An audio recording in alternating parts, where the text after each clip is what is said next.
Bonjour chers amis, dans cette vidéo nous allons présenter l'interface du logiciel Zotero.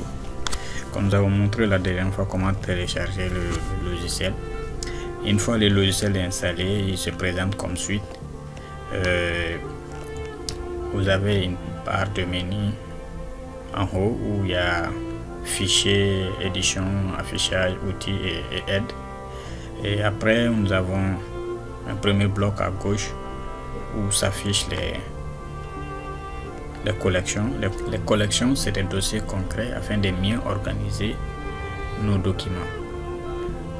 Ensuite, en bas, en deuxième bloc, nous avons les groupes.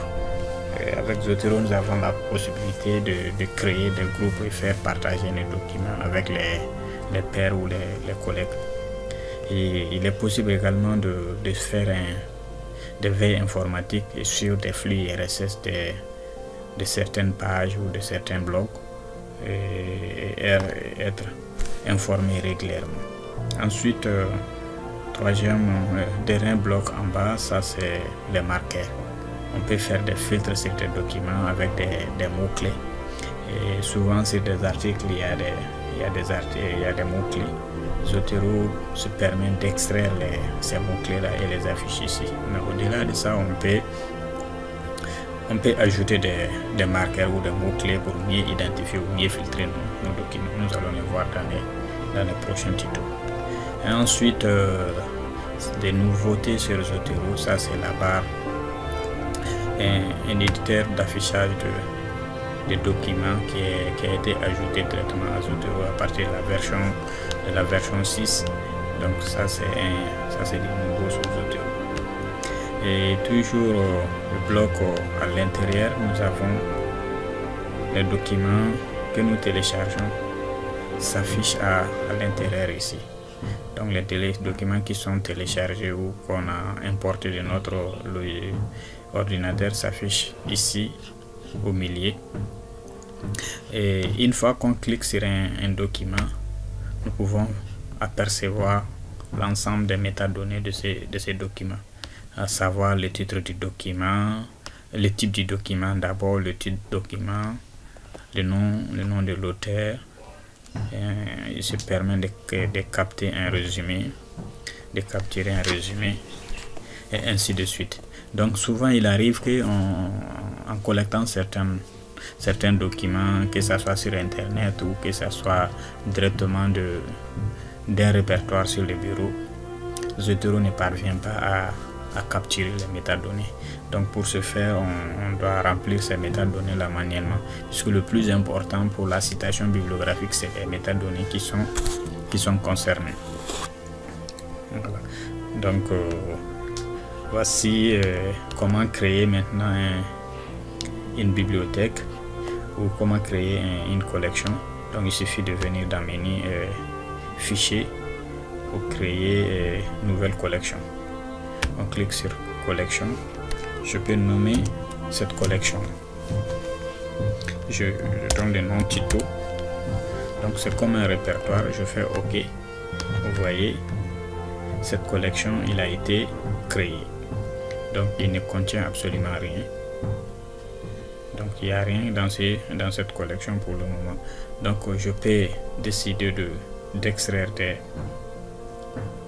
de télécharger des documents à partir du moteur de recherche vers cette collection.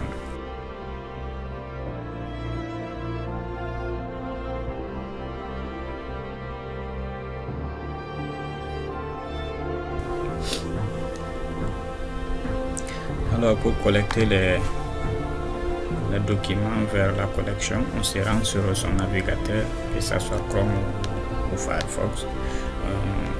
On va utiliser pour ce faire un catalogue. Moi je vais choisir Google Scholar.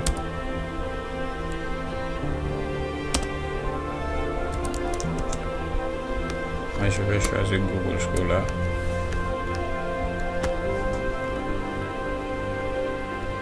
Google Scholar est affiché. Je vais écrire, faire une requête, nutrition animal. C'est assez vague comme requête, mais c'est juste un exercice.